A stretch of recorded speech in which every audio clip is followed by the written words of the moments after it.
Hare Krishna. Nice to see everybody again after 6 months. Я рад вас всех снова видеть через 6 месяцев. I hope everybody's doing well. Надеюсь, что у всех вас все хорошо. Is there anybody that's here for the first time today? Тут есть те, которые пришли первый раз. We're glad that you can join us today, and we hope that you come back many more times. Мы рады, что вы сегодня к нам присоединились, и надеемся, что вы еще не раз сюда придете. And who's here for less than 1 year? А кто ходит меньше, чем год? Oh, fine. Good. This means a lot of preaching is going on here. Это означает, что здесь происходит много проповедей. Very Хорошо, nice. очень хорошо. There should always be new people. Всегда должны быть новые люди. That way, Krishna, the Prabhupada's family is growing more and more. Таким образом, семья Шрила Прабхупады растет больше и больше. So, I have some good news. У меня хорошие новости. World War III is postponed again. Третья мировая война снова отложена. I saw on the internet this morning that the CIA, they found out that Iran is not making nuclear bombs. Я сегодня утром в интернете прочитал, что ЦРУ обнаружили, что по своим каналам, что Иран не делает атомного оружия. Now, the CIA is the best intelligence of America. ЦРУ это самый лучший разум Америки там собран. And everybody knows that the CIA knows. Everybody else knows that the CIA also knows. И все остальные тоже знают то, что знает ЦРУ. So, therefore, George doesn't have any excuse to be making war in Iran. Поэтому у Буша уже никаких оправданий не будет, чтобы напасть на Иран.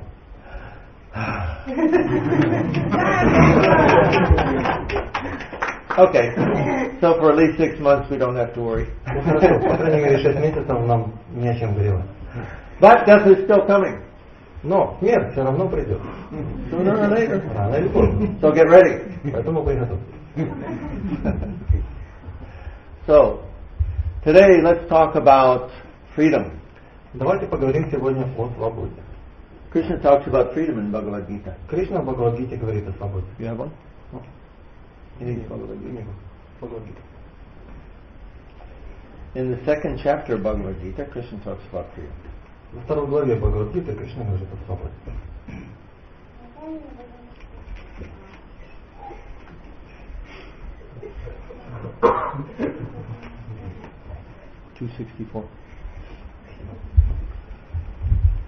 So Krishna says,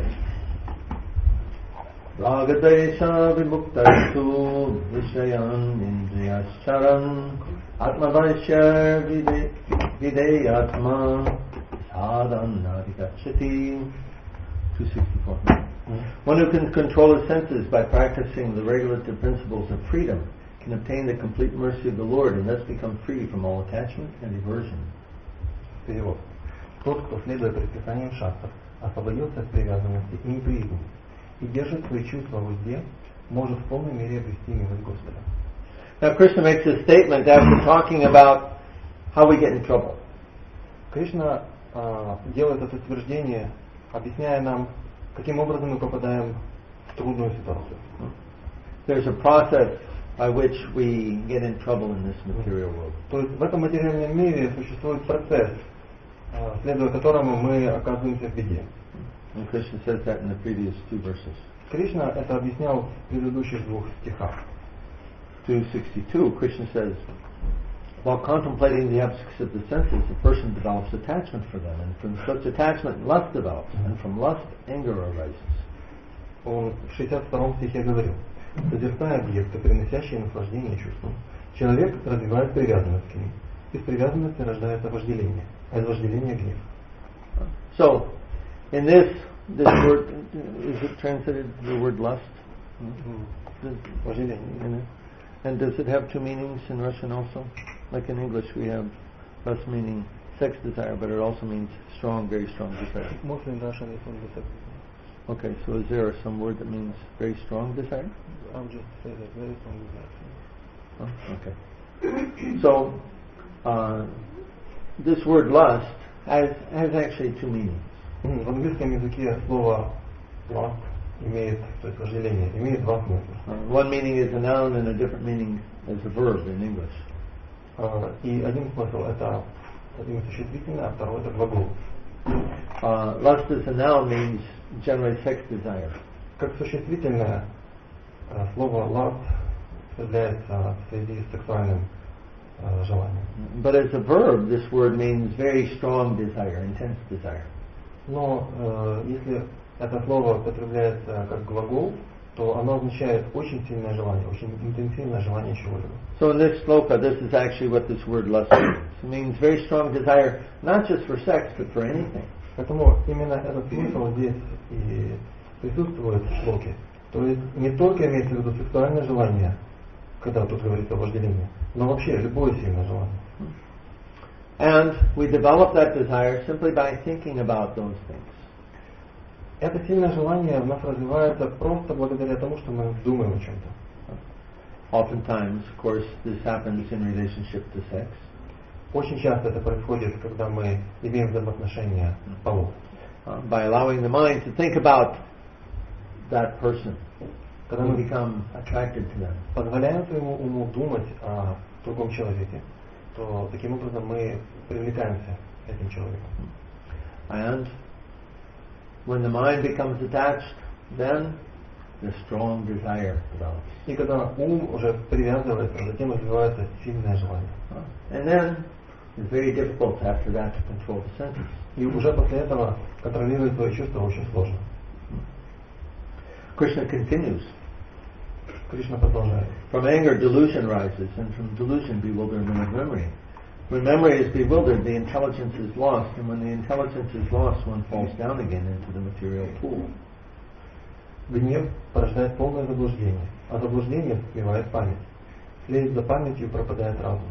И тогда, лишившись разума, человек снова погружается в пучину материальной жизни. When we have this strong desire and we're not able to satisfy our senses, then we become frustrated and angry. Когда у нас есть сильное желание и нет возможности удовлетворить его, мы чувствуем сильное разочарование и гнев. And then Krishna says, from that anger comes delusion. И затем Кришна говорит, что из этого гнева порождается заблуждение. Then what's delusion mean here? Что тут означает полное заблуждение? Means we can't see things as they are. Это означает, что мы не можем видеть вещи такими, какими они есть. Anger, of course, is a very strong force. Гнев, конечно, это очень могущественная сила. And oftentimes, if a person becomes very angry, then they become blinded by that anger, and they lose all sense. И очень часто, когда человека преисполняет, накрывает буквально гнев, то он как бы слепнет, и он теряет всякий смысл, делает что-то. They made such a movie in America a few years back. Пару лет назад в Америке был сделан фильм. Can't remember the name of it because I didn't go to see it. Я его сам не видел, поэтому мне сложно вспомнить, как он называется. But it was about an American man who became very frustrated with life. Ну, это было об одном американце, который очень сильно разочаровался в жизни. And so many things frustrating him in his job, in his family, in his community, in his church. Practically everywhere in his life he was feeling this frustration that things were not going the way they should be going.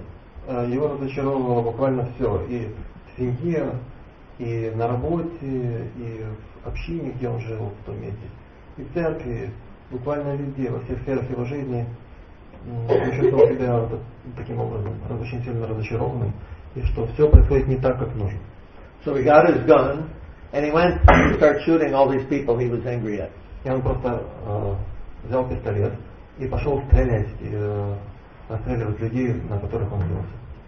Maybe you hear the news that sometimes in America we have people do such things. Может, вы слышали, что так рано, время от времени проскакивают такие новости, что какие-то люди поступают таким образом.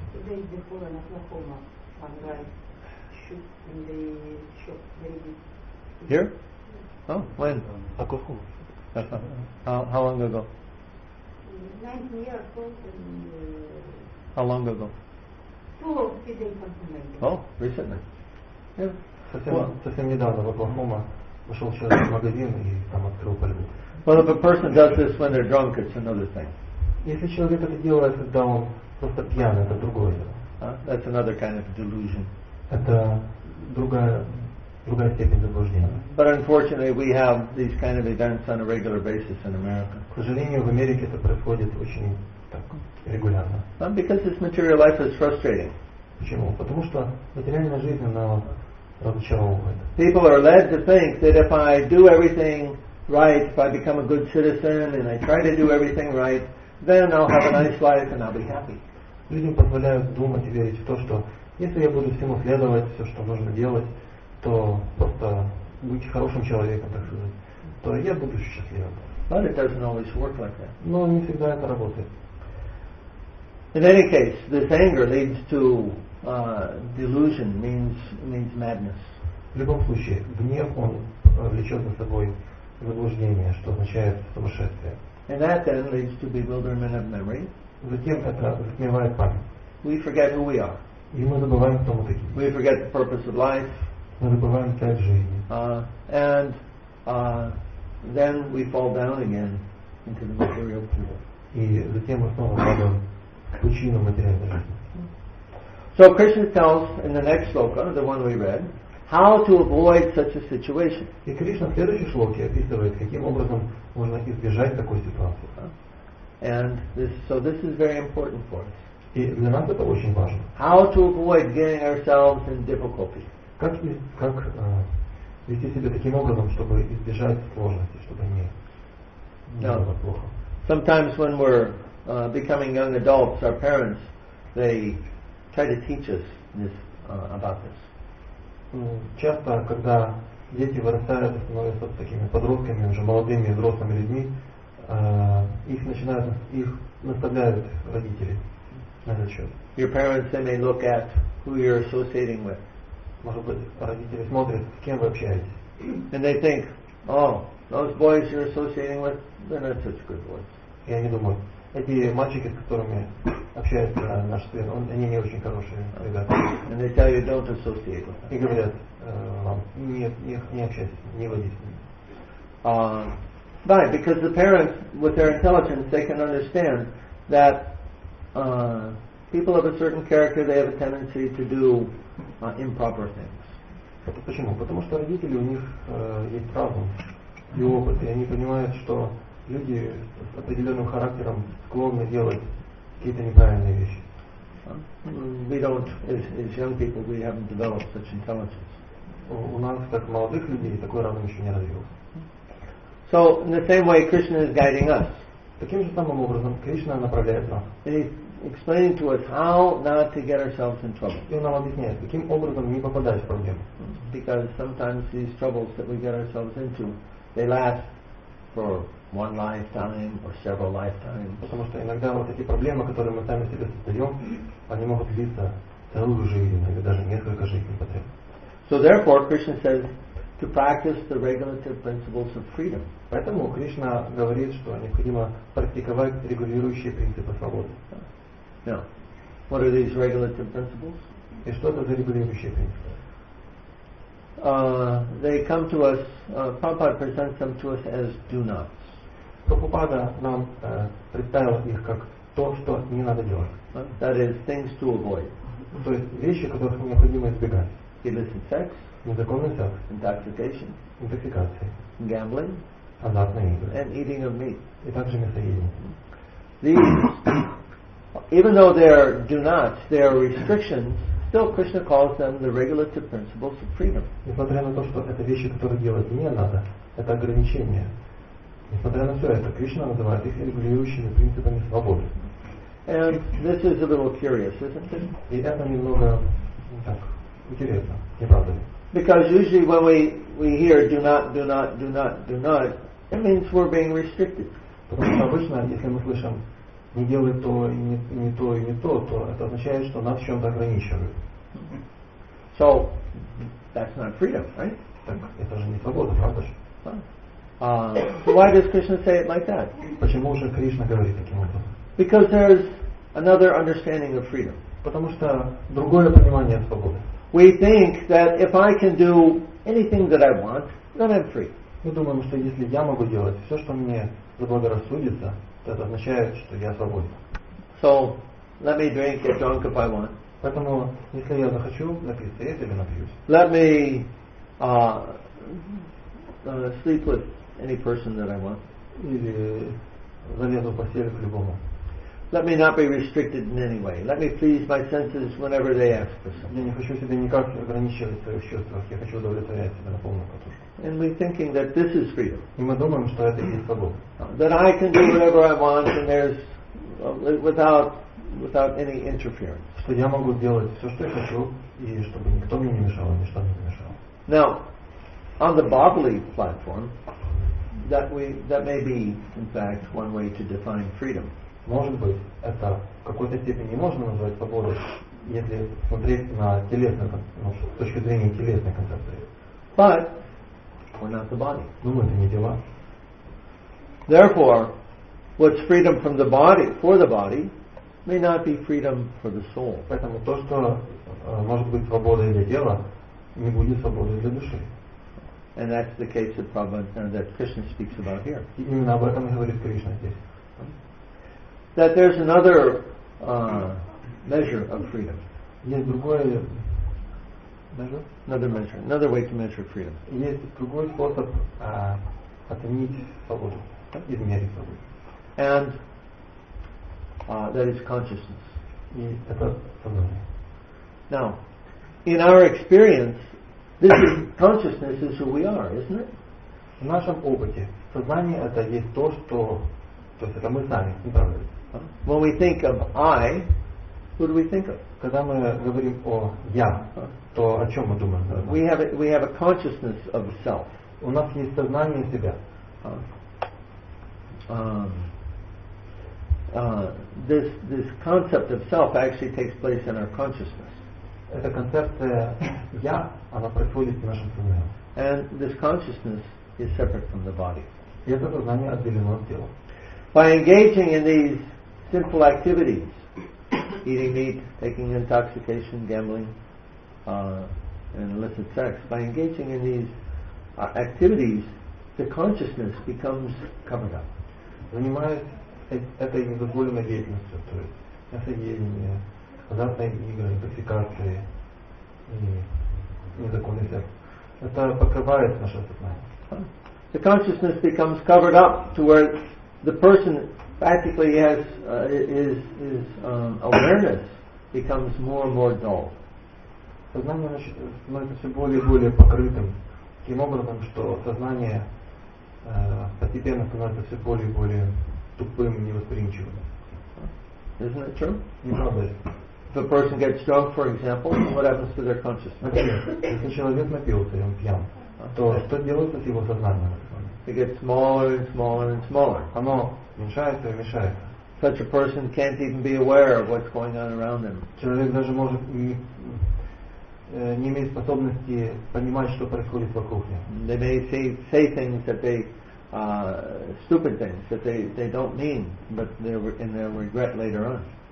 Он может говорить какие-то глупости, о которых он потом очень сильно пожалеет. This means that they're not conscious of the future. Это означает, что он сейчас не осознает будущего.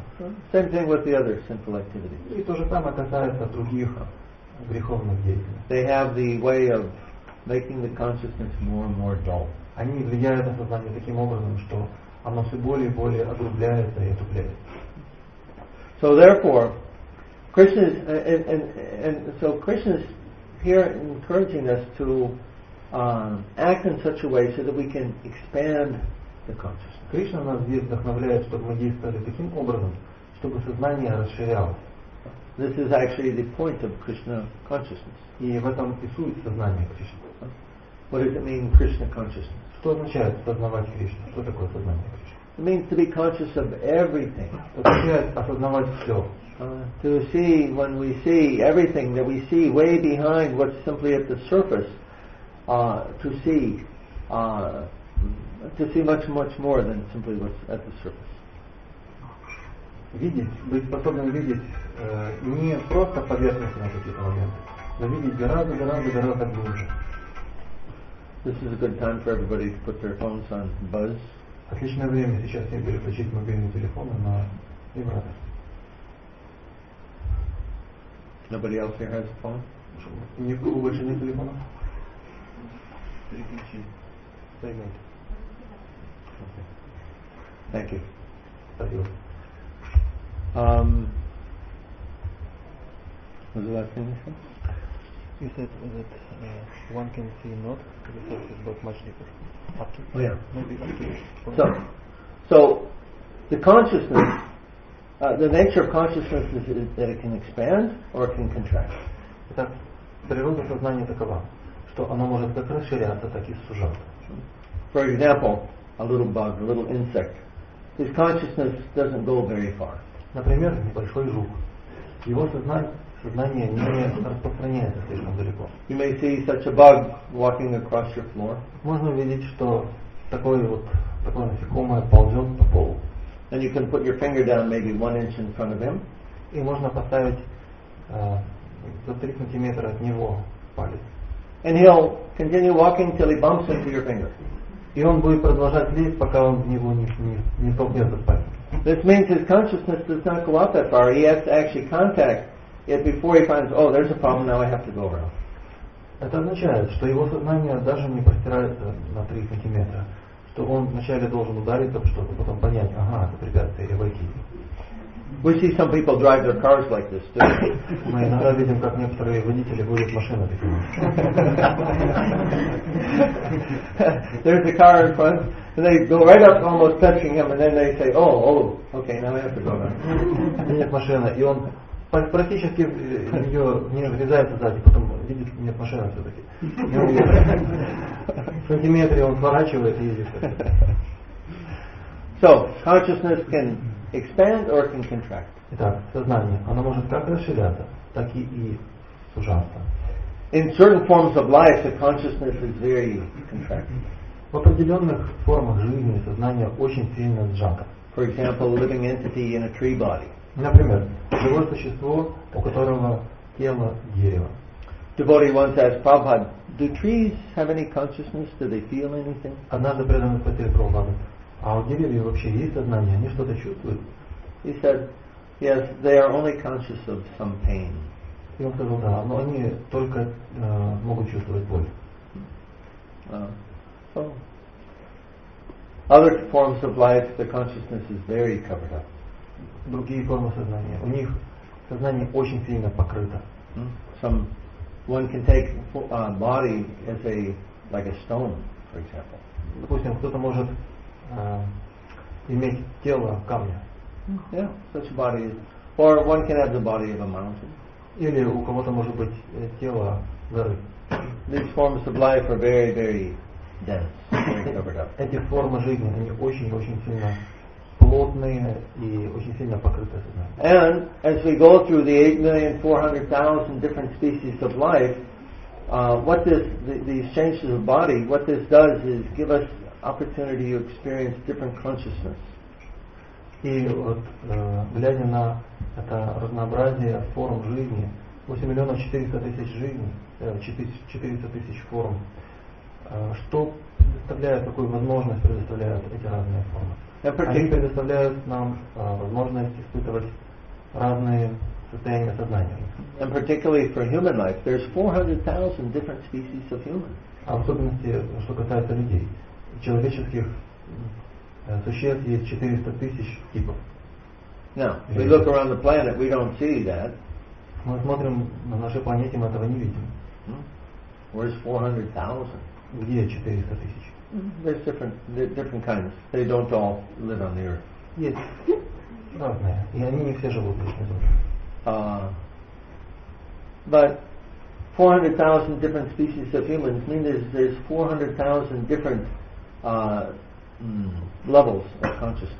И 400 тысяч видов человекоподобных существ, людей. Это означает, что есть 400 тысяч разных уровней сознания. And as one progresses, the consciousness becomes larger and larger and larger. По мере того, как человек прогрессирует, его сознание становится больше и больше. And when that consciousness is expanding and able to perceive more and more, this gives a freedom that the person with the covered up consciousness cannot even begin to understand. И когда сознание растет, становится, расширяется, делается все больше и больше, это дает человеку свободу, которой он не имел раньше.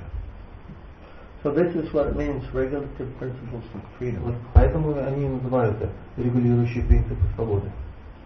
Krishna says, one who can follow these regulative principles of freedom can obtain the complete mercy of the Lord. Кришна говорит, что тот, кто сможет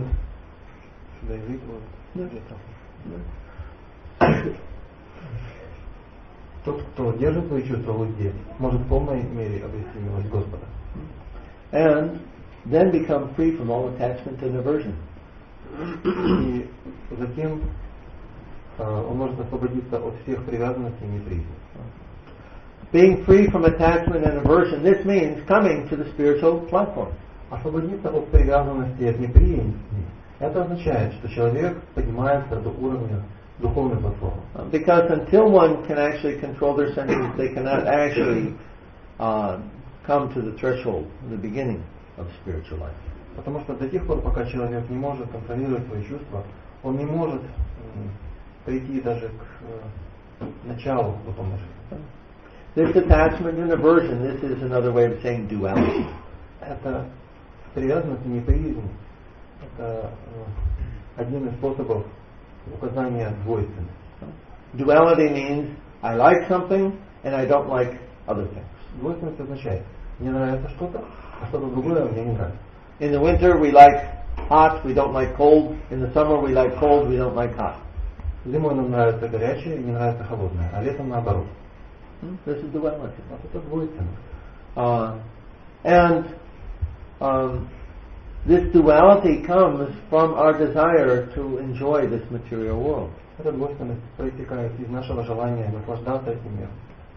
Which takes us back to the previous two verses.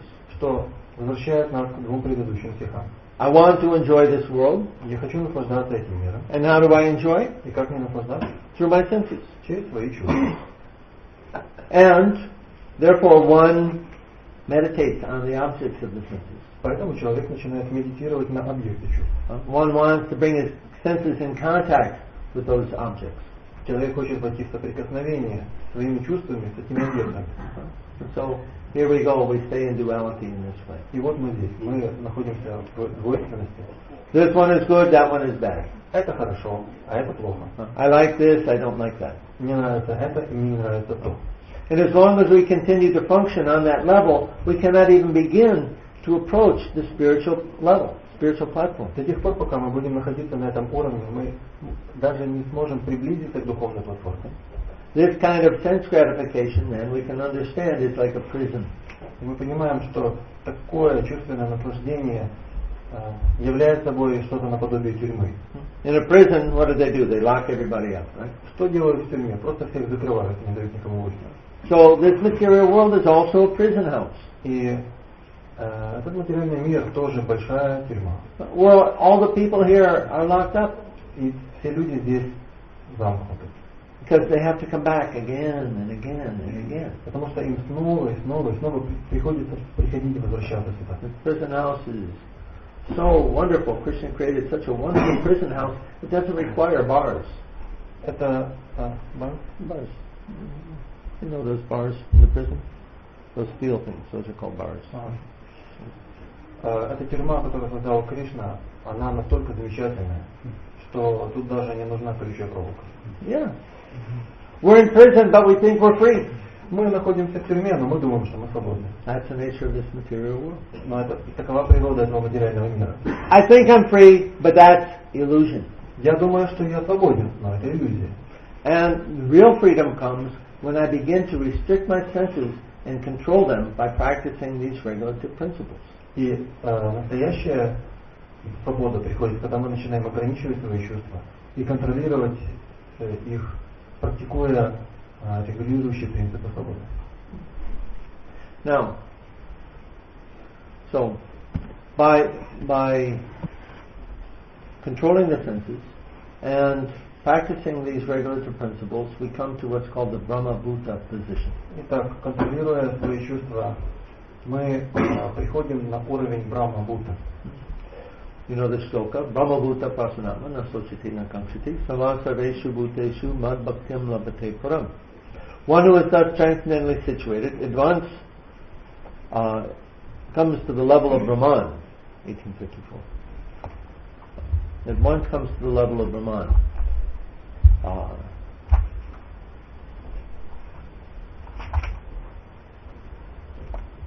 He never laments nor desires to have anything, and in that state he is equally disposed to every living entity.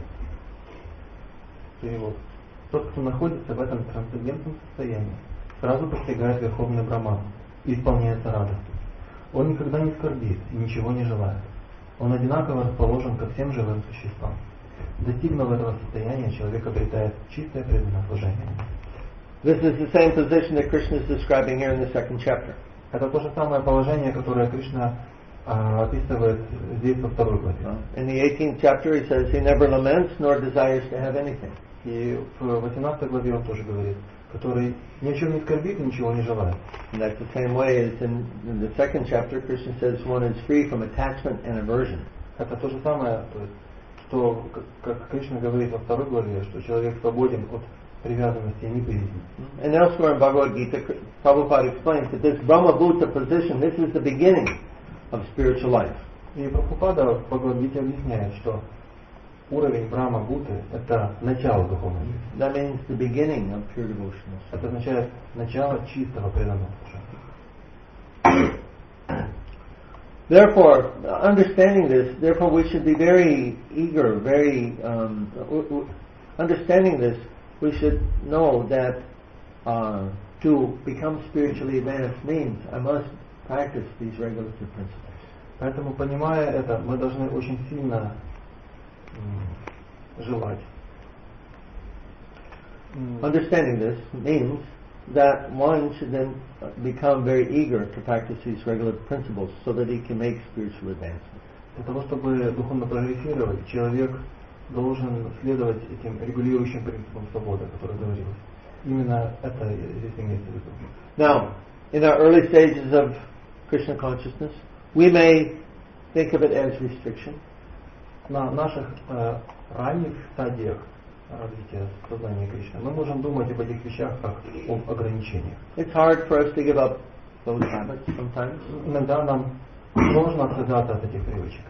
Sometimes we're very attached to eating meat, Иногда мы сильно привязаны к мясоедению, to taking intoxication. к принятию интоксикации. And we know that, yes, I should stop doing these things, but I'm attached, I want to do it. И мы знаем, что да, я должен это оставить, но я так к этому привязан. But by experiencing a higher taste, it becomes possible to let go of the other taste. Но когда мы испытываем более высокий вкус, это дает нам возможность отказаться от низших вкусов. And by proper association. И благодаря правильному общению. We all have such experience of that, I think.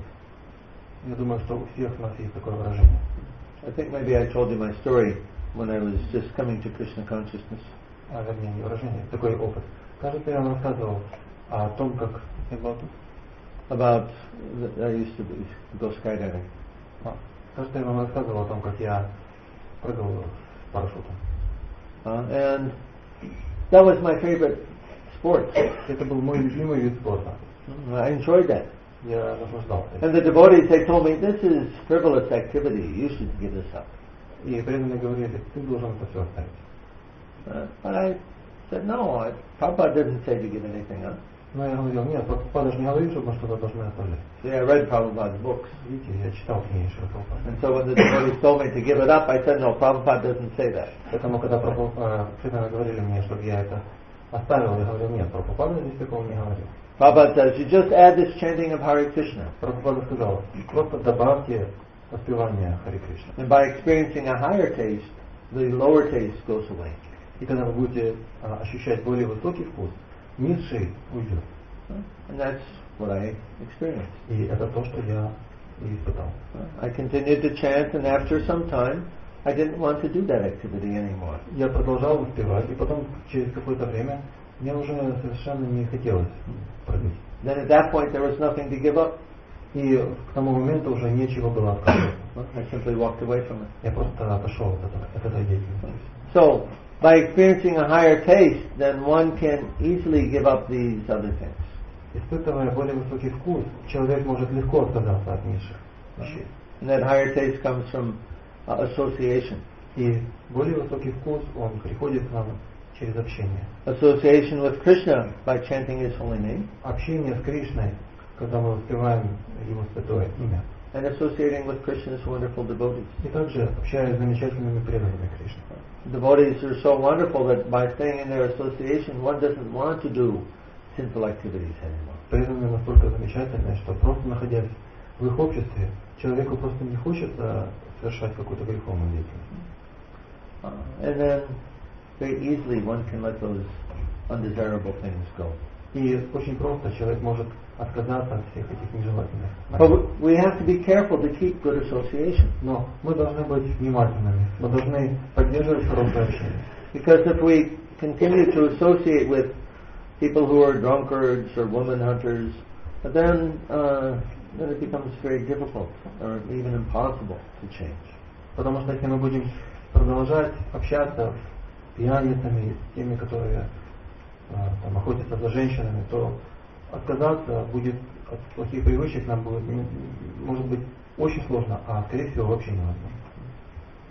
So, these regulative principles, we hear them in the negative sense. Do not, do not, do not, do not. Итак, эти регулирующие принципы, мы слышим о них как о негативных. То есть не делать то, не делать то, не делать то. But we can also think of them in a positive way. Но мы также можем думать о них в позитивном ключе. These four things that we do not, these are actually the four pillars of sinful life. Эти четыре момента, которые не надо делать, это четыре колонны или основы греховной жизни. And they're the opposite of the four principles of religion. И они являются собой противоположности четырем основам религии. Cleanliness, mercy, austerity, Чистота, truthfulness. милосердие, аскетизм и правдивость. These four principles of religion counteract the four principles of sin. Четыре принципа религии, они противодействуют четырем принципам греховной жизни. And it's helpful for us to think of the regulative principles in a positive way instead of the negative way. И очень хорошо именно думать в позитивном ключе, чем в негативном.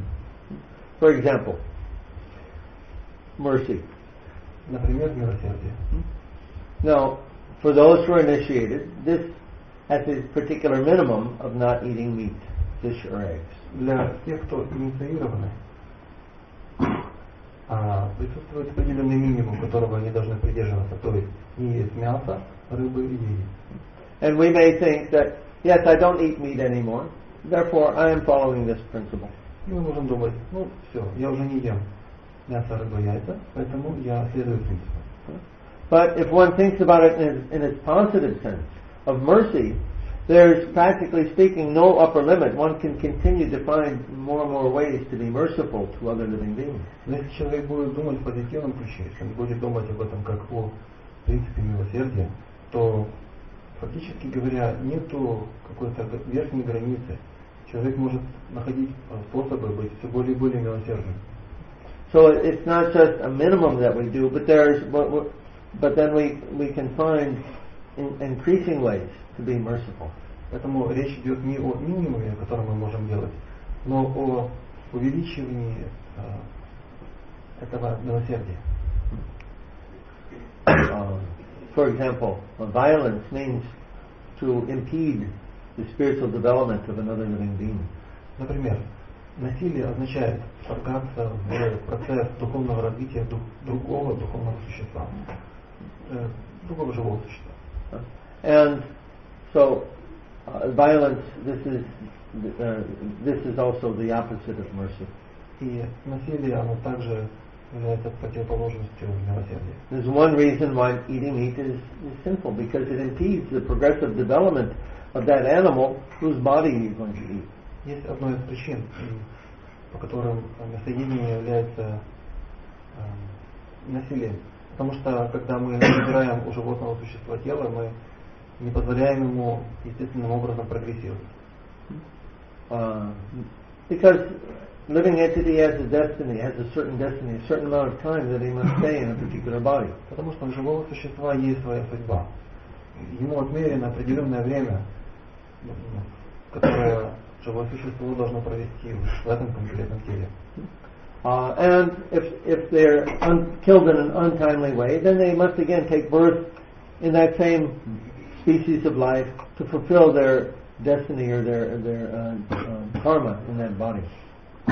И если вдруг жизнь была отнята раньше, чем живое существо умерло не естественной смертью, не тогда, когда положено, то потом ему приходится рождаться снова, чтобы исчерпать свою карму, как бы дожить это время. In the same way, then, it's violence to try to impose on other people a particular understanding of spiritual life. И также насилием является заставить людей принять определенное понимание духовной жизни. If you try to convince somebody that you just believe in this particular way, don't think about anything else, then you go to heaven. Если, например, кто-то обращается с другими таким образом, ты просто выбрось все остальное из головы. Вот верь вот в это, то, что мы тебе сейчас говорим, и тогда ты пойдешь в рай. And if people have questions, they tell them, don't ask questions. А если у людей возникают вопросы, то и им говорят, не задавайте никаких вопросов. You just believe. Просто верьте. There's religions that teach people like this. Есть такие религии, которые учат людей подобным образом. This is actually violence when considered from a spiritual platform. На самом деле, с духовной формы это расценивается как насилие. On the other hand, mercy then is to help people progress in their spiritual life so they can come closer and closer to Krishna. С другой стороны, милосердие это помогать людям, чтобы они прогрессировали в духовной жизни и все ближе и ближе приближались к Кришне. So, this time of year we have Prabhupada Marathon to distribute Prabhupada's books. В это время года у нас есть марафон Шрилы Прабхупады, где мы выходим и распространяем книги. This is very, very merciful. Это очень и очень милосердно. To help people come closer, back home, back to Godhead. Помочь людям стать ближе к Кришне, вернуться на Бога. So they can stop suffering in this material world. Чтобы они смогли перестать страдать в этом материальном мире. The opposite, the positive corollary of illicit sex is cleanliness. Позитивное соответствие незаконному сексу есть чистота. Why is that? Почему? That may seem a little strange. Это может выглядеть несколько странно. What does sex have to do with cleanliness? Какое отношение секс имеет к чистоте? Или чистота? The fact of the matter is that sexual activity contaminates the consciousness. Так или иначе, факт в том, что сексуальная деятельность загрязняет сознание. Again, the consciousness can expand or contract.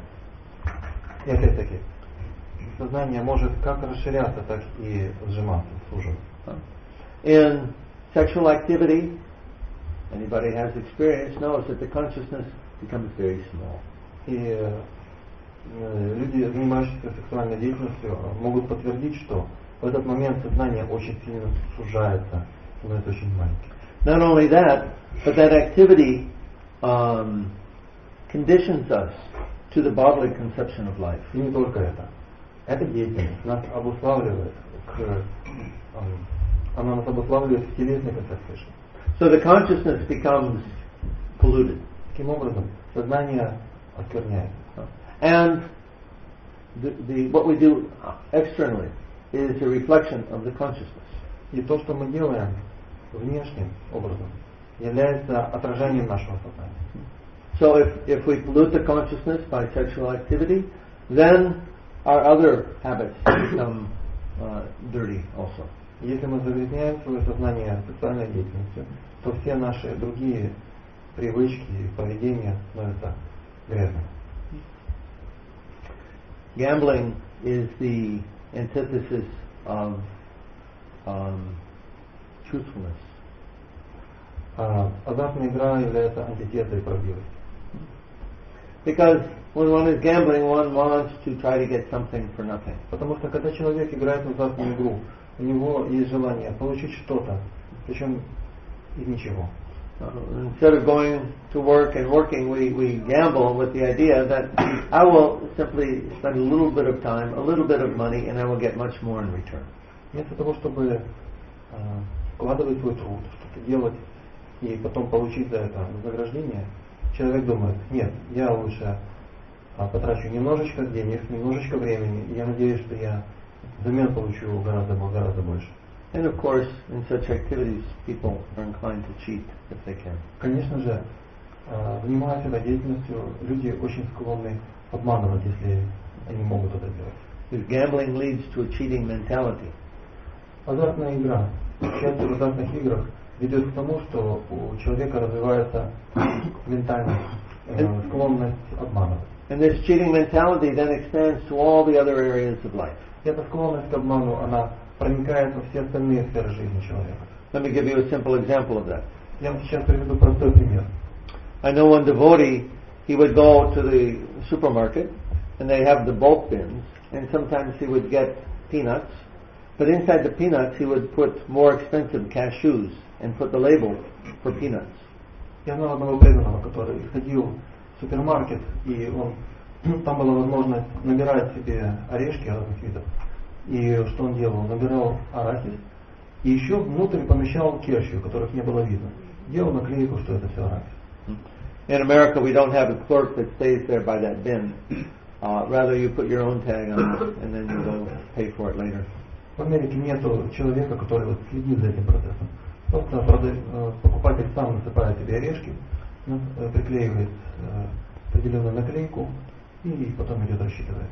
So this devotee was thinking, okay, I'll pay for the peanuts, but I'll shoot just a little bit, and I'll get some cashews. Этот преданный думал так, ну ладно, я просто заплачу за арахис.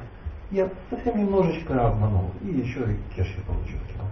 So one time he explained this activity that he was doing, he explained it to his GBC. Однажды он объяснил, что он делает таким образом GBC. And the GBC told him, you're doing such a very dangerous thing. А GBC ему сказал, ты делаешь очень опасно, ты поступаешь очень опасно для себя. You're not being truthful.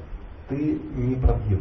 Deliberately, you're not being truthful. Ты намеренно неправдив. What this means is you want to create an illusion. Что это означает? Это означает, что ты хочешь создавать иллюзию.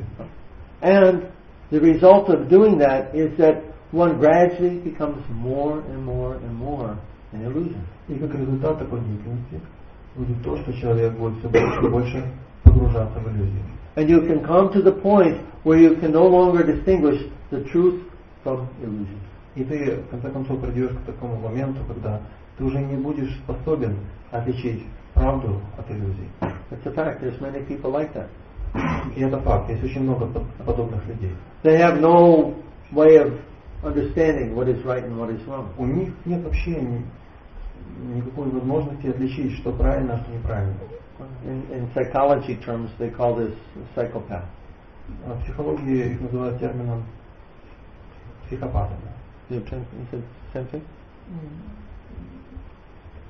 I think so. Психопат means a person who... You understand psychopath?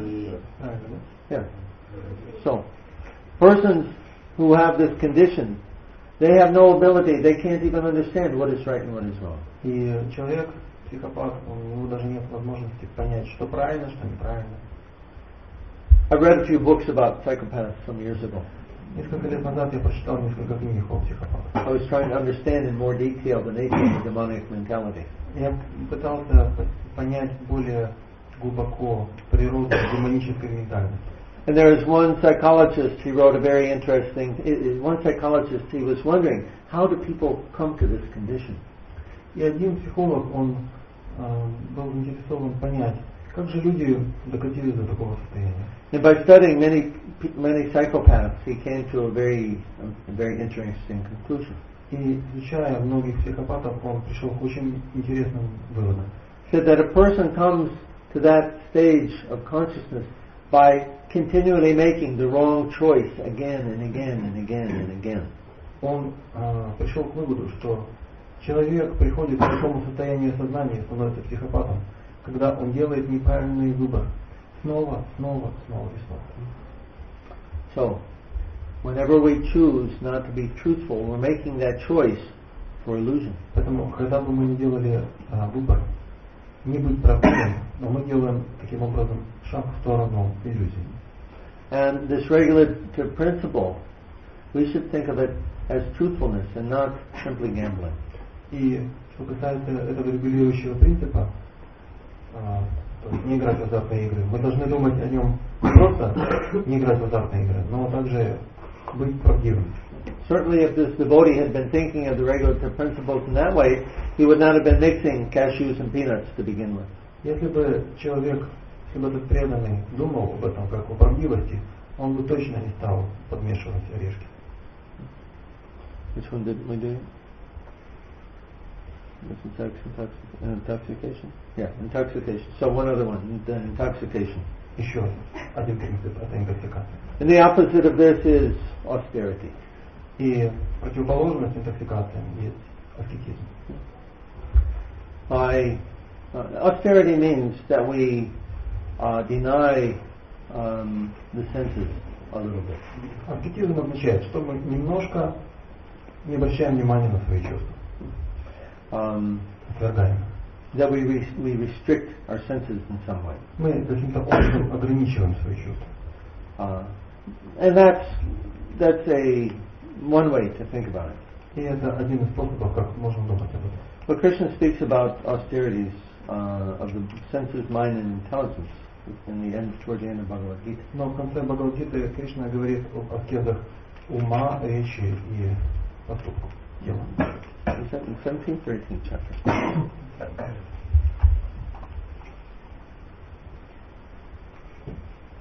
It was early in the 18th chapter, right?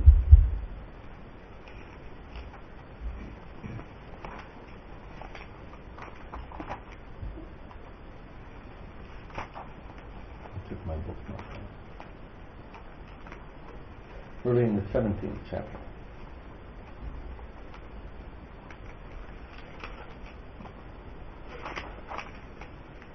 17, 14, 15, 16. Yeah. So Krishna, in the 17th chapter of Bhagavad Gita, he speaks about different kinds of austerities. В 17 главе Бхагавад-гиты Кришна говорит о разных типах аскез. He talks about austerities of the body, the mind, and the speech. Он говорит об аскезе ума, тела и речи. Now, it's very interesting to note that these are three ways of making offenses. Интересно отметить, что эти три вида аскез соответствуют трем способам совершать. One can make offenses with their speech, with their mind, or with their actions. Человек может совершать оскорбления своей речью, или своим умом, или своими поступками. So maybe you know the story that the demigods one time they were having a discussion. Who is the most supreme, Brahma, Vishnu, or Shiva? Может, вы помните эту историю, когда полубоги между собой обсуждали, кто является Всевышним. And so they Брахма, Вишну или Шива. So they decided to test them. И они решили их проверить. And they sent Bhrigu Muni to do that. И отправили на это задание Бхригу Муни. So Bhrigu Muni, he went to visit his father, Lord Brahma. Бхригу Муни вначале посетил своего отца, Господа Браму. And he purposely did not offer respects to him. И намеренно не выразил почтения. Now, this is offensive behavior. Это оскорбление своим поведением. And certainly Bhrigu Muni, he knew better than to do that. И, конечно же, Бхригу Муни это знал. Lord Brahma, his father, he trained him. Господь Брахма его отец, и он его обучил. And he comes and he doesn't get proper respect. И он приходит, и он не оказывает должных знаков почтения. This is an offense of the mind. Это оскорбление на уровне ума. Lord Brahma, he became very angry, but because he has superior intelligence, he didn't take any action. Господь Брахма очень сильно разгневался, но поскольку его интеллект гораздо сильнее и выше, он ничего не стал делать. Then Bhrigu went to see Lord Shiva and he criticized him. Затем Прабху отправился к Господу Шиве и начал его критиковать. And Lord Shiva, of course, he becomes quickly pleased, but he also becomes quickly very angry. He became very angry at him and was going to kill him. И Господь Шива, его очень можно легко умилостивить, но также очень можно легко его и разгневать. Поэтому он очень сильно разгневался и уже собирался убить его. But his wife, Parvati, she said, no, he's a Brahmana, please don't kill him. Но его жена Парвати, она сказала, нет, пожалуйста, это что-таки Брахман, давай лучше не убивать его. Then he went to visit Lord Vishnu, and he saw Lord Vishnu was lying on a couch with his head in the lap of the goddess of fortune. И затем он on a couch, on a sofa. И затем он отправился к Господу Вишну, который лежал на ложе. And he walked up to him and he kicked him in the chest. И он подошел к нему и ударил его ногой в грудь. And what did Vishnu do? Что сделал Вишну? Oh, my dear Brahmana, please sit down here. You must have hurt your foot on my hard chest. Ой, мой дорогой Брахман, сядь, пожалуйста. Ты не ушибся, ты свою ногу не повредила, мою твердую грудь. Please let me massage your foot. It must be in pain. Пожалуйста, тебе же, наверное, больно. Да, я тебе помассирую. So in this way, they concluded that Vishnu, he was supreme. Таким образом, они полубоги сделали вывод, что Вишну, он верховный. So there's austerities of the mind, speech, and body. Есть аскезы тела, есть аскезы ума, есть аскезы речи. And Krishna says like this. Кришна говорит, rather, we sometimes think that austerities is something very difficult to do, something unpleasant. Мы часто думаем, что аскеза это что-то такое неприятное, очень сложное, трудновыполнимое. But you listen to this and you see if you think it's unpleasant. Ну просто послушайте и подумайте, на самом деле это так сложно. The austerity of the body consists of аскеза для тела является worship of the Supreme Lord, поклонение Верховному the Господу, Brahmanas and the spiritual master, Брахманам, духовному учителю, and other superiors like the father and mother. и старшим, например, отцу и матери, Cleanliness, а также чистота, simplicity, celibacy, прямота, целомудрие and non-violence. и ненасилие. That's the austerities of the body. Вот это аскеза тела. Not difficult to do, are they? Не сложно сделать, правда же? To worship the spiritual master and some other superiors.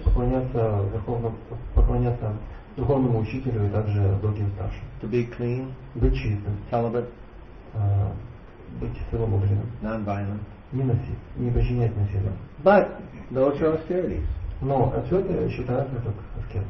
And austerity of the speech is this: А аскеза речи это следующее. speaking truthfully Говорить слова правдивые, and beneficially, приятные, and avoiding speech that offends. направленные на благо и не вызывающие у людей беспокойство. Reciting the Vedas on a regular basis is also austerity of the speech. И регулярно изучать ведические писания также является аскезой речи. And then finally, austerity of the mind is И в конце концов, аскеза ума это serenity, simplicity, gravity, self-control, and purity of thought. удовлетворенность, простота, сдержанность, самообладание и ощущение сознания. So, if we think of the regulative principles in these positive ways, we can see that we are encouraged to come to lift ourselves up more and more. If we think of these regulative principles, Если мы будем думать о регулирующих принципах, в позитивном ключе, то мы можем все больше и больше выполнять. If we think, okay, I don't gamble, I don't take intoxication, I don't do illicit sex, I don't do meat eating, okay, I've done that. Но если мы будем просто думать, ну ладно, я не играю в азартные игры, я не ем мясо, незаконным сексом не занимаюсь и так дальше, то все, с этим покончено. And then we become proud. И затем мы еще и начинаем гордиться. I'm so advanced. Вот он какой я подвижный. But if we think about these positive aspects of regulative principles, then we see there's always more and more and more to do. Если мы будем смотреть эти регулирующие принципы с точки зрения, с позитивной точки зрения, в позитивном аспекте, то мы всегда увидим, как можно больше и больше, лучше и лучше становиться. And the more that we do, the more spiritual advancement we make. И чем больше мы будем делать, тем более духовного уровня мы достигнем. And it becomes easier and easier to control the senses. И контроль чувств будет становиться все проще. And to always think of Krishna. И также будет легче все время думать о Кришне. So, these are the regulative principles of freedom. Таковы регулирующие принципы свободы. By following these, we become more and more free. Следуя им, мы становимся все более и более свободными. Our consciousness expands more and more and more. Сознание наше расширяется все больше и больше. So, think of it in this way, please. Поэтому, пожалуйста, думайте об этом так. And make quick progress in Krishna consciousness. И быстро прогрессируйте в сознании Кришны. So we'll stop there. Тут мы остановимся. Hare Krishna. So maybe there are some questions. Может быть, вопросы есть какие-то? Есть вопрос один.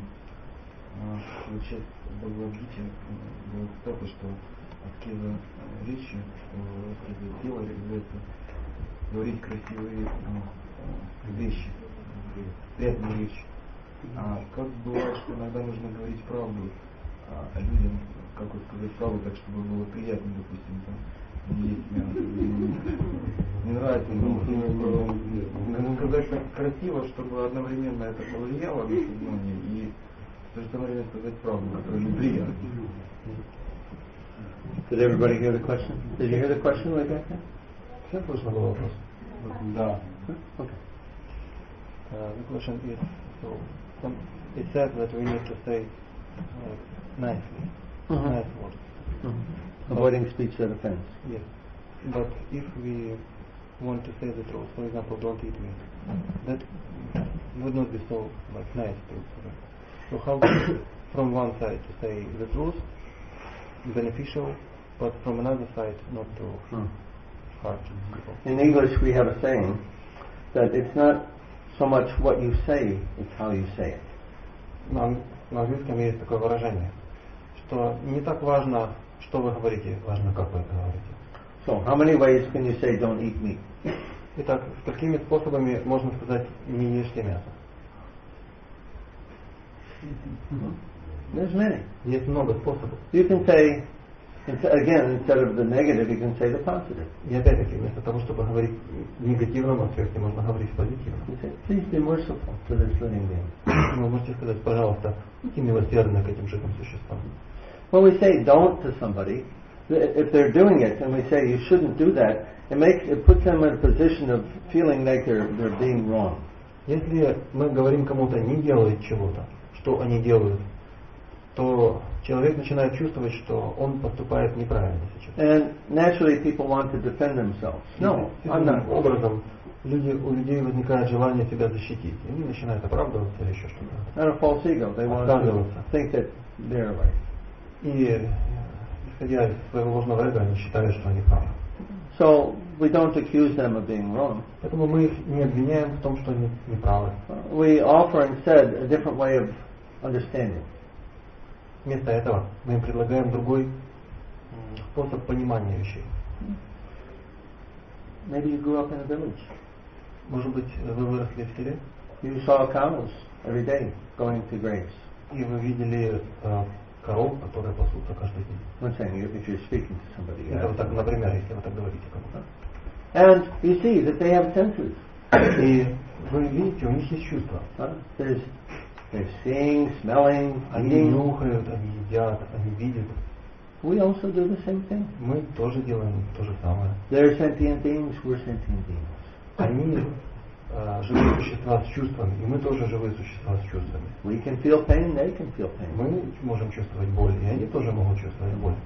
And our pain is not any different than their pain. И наша боль никак не отличается от их боли.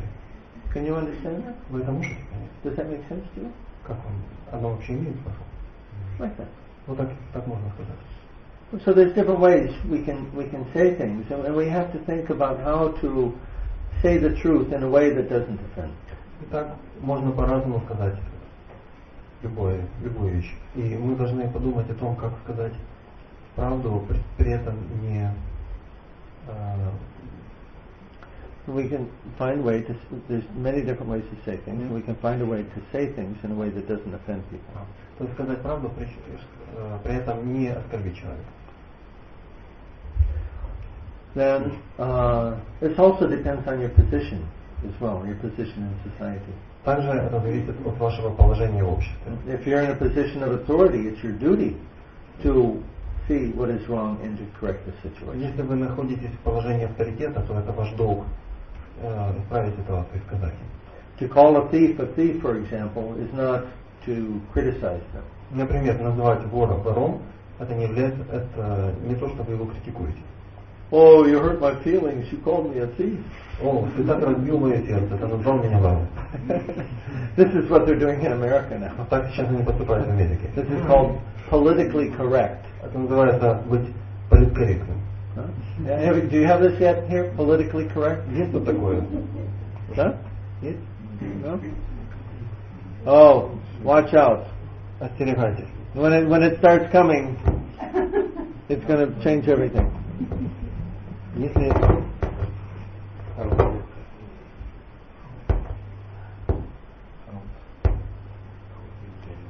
Если сюда это придет, то все очень сильно изменится. It becomes an excuse for them to do all kinds of crazy things. У людей появится оправдание делать все ужасные сумасшедшие вещи. Is that all the light we get? Это весь свет, который у нас может быть, да? Okay. Sometimes the power goes short. Иногда просто. электричество. What they're doing in America now is practically, you can't believe it. Вы просто себе не можете представить, что сейчас происходит в Америке. They have this policy that they don't want to offend homosexuals. У них сейчас такая политика, что нельзя оскорблять гомосексуалов. Because they are people too. Потому что они ведь тоже люди. And their sexual choices, just like yours, it's just a choice. И их сексуальный выбор, он такой же, как и ваш выбор. Это просто выбор. You want to be heterosexual, they want to be homosexual, it's the same thing. Вы хотите быть гетеросексуальным, они хотят быть гомосексуальными, то же самое. Yeah, they say this nonsense. Вот сейчас все эти глупости говорят. They pass laws about that. Об этом законы даются. Now recently in California they passed such a law, you won't believe it. Сейчас недавно в Калифорнии вышел законодательный акт, причем вы просто не поверите.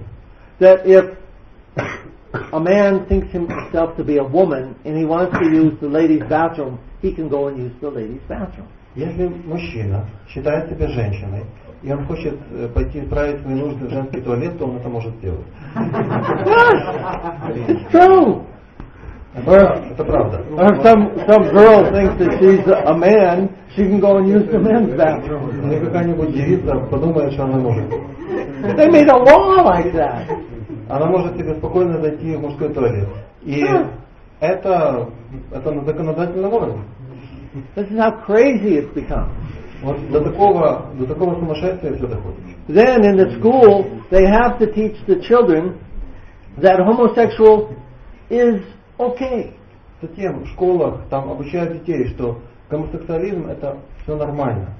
There's a case in England where a couple, a married couple, they have adopted something like 8 or 9 children, and now they've got a child that they've adopted who's 12 years old.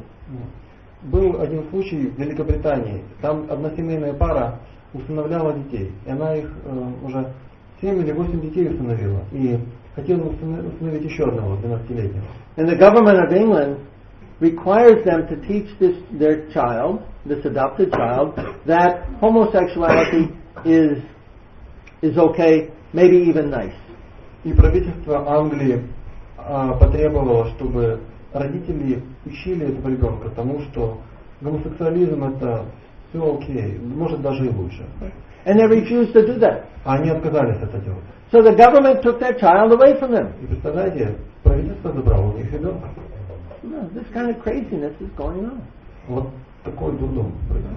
Complete foolishness. Это полная глупость. So sometimes we have to speak in a way that offends people. Иногда нам приходится говорить таким образом, что другие оскорбляют. Homosexuality is wrong. Гомосексуальность это неправильно. It's tamagun. Это тамагуна. If you do it, it's going to take you further and further to hell. Если вы будете так делать, то это будет вас отводить в сторону ада все дальше и дальше. That's mercy. Это милосердие.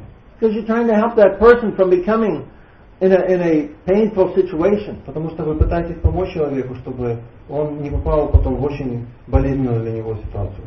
But the current world, they're so confused that they think that what is good is bad and what is bad is good. Но весь современный мир сейчас настолько сбит с толку, что они думают, то, что хорошо, это плохо, а что плохо, это хорошо. What's that the symptom of? А симптомом чего это есть? Tamagun. Тамагун. Yeah, tamagun. What is good is bad, what is right is wrong, what is wrong is right.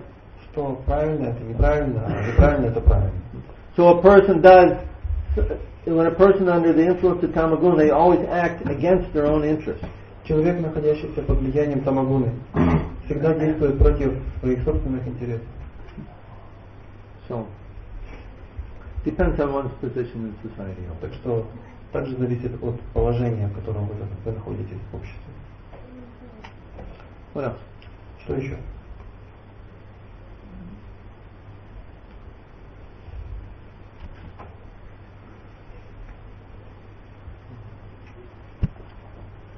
Приведите пример вашей жизненной ситуации трудной, с которой вы вышли из нее на основе руководства физическим знанием. Слышно? Нет. Вопрос был, пожалуйста, приведите пример вашей трудной ситуации жизненной, из которой вы разрешили благодаря применению ведического знания. Could you please say about some difficult situation in your life, which you was able to resolve by applying the Vedic knowledge?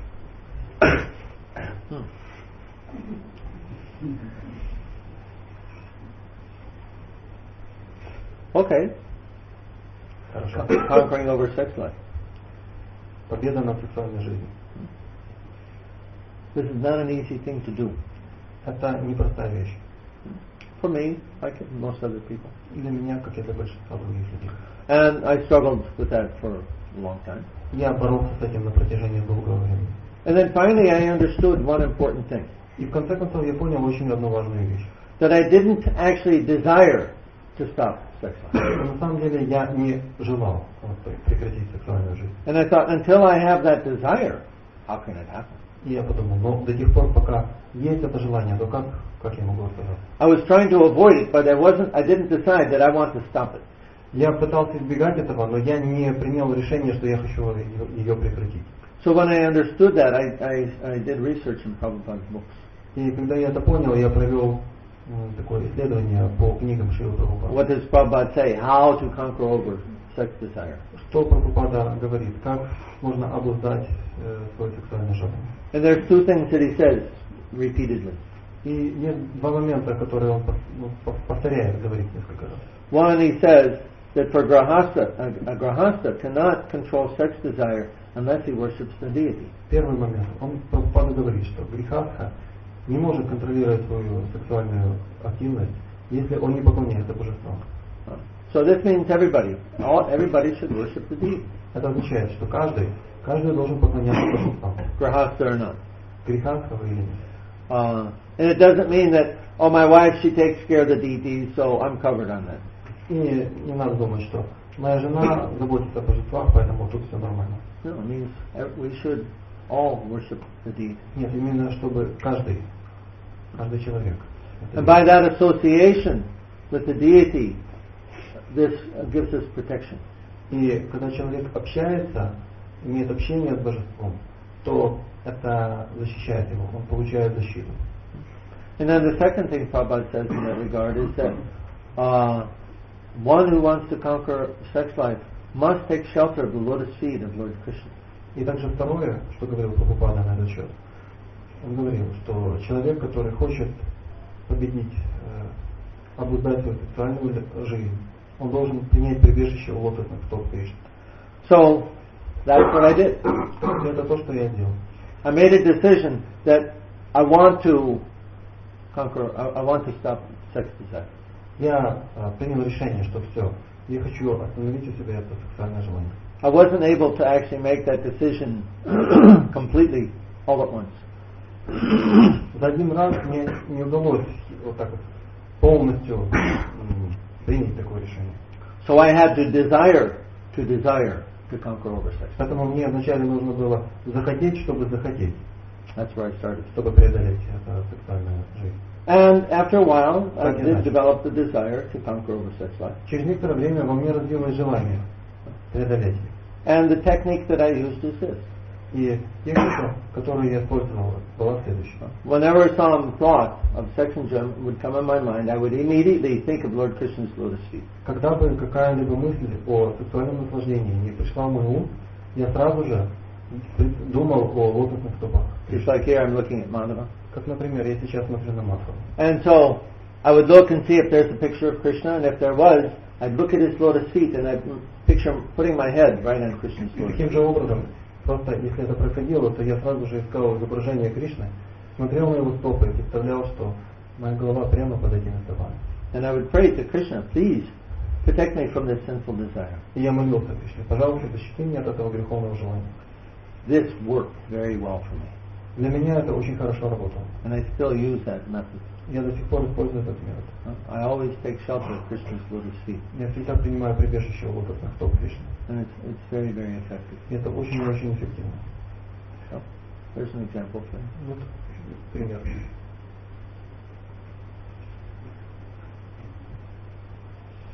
Something else? Что-нибудь еще? Утро начинается с гунаблагости, когда мы воспеваем святые имена, потом у нас какая-то деятельность, мы можем поддерживать существование, меняется страсти, наступает, и потом вечер там существует ли возможность поддержания гунаблагости в своем сознании, независимо от влияния гун. Слышно было? Вопрос такой, что на протяжении суток гуны чередуются, меняются. Вначале утром действует гуна благости, потом она сменяется гуной страсти, а затем вечером приходит время гуна невежества. И вопрос в том, можно ли, независимо от влияний, внешних влияний гун, в себе внутри сохранять гуну благости. There is a changes of guna through the day. First goodness, then rajas and tamas. Is it possible to somehow support goodness inside you despite the external influences of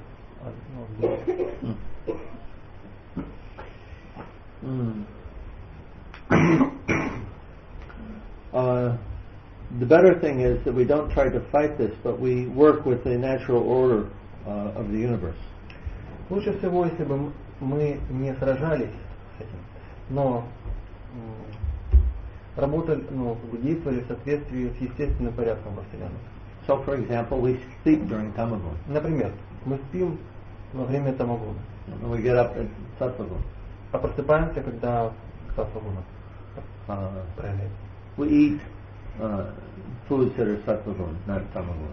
Мы едим еду в саттвагуне, не тамагуне. And a good way to do that is you have Sattvagun foods in the morning, during Sattvagun time.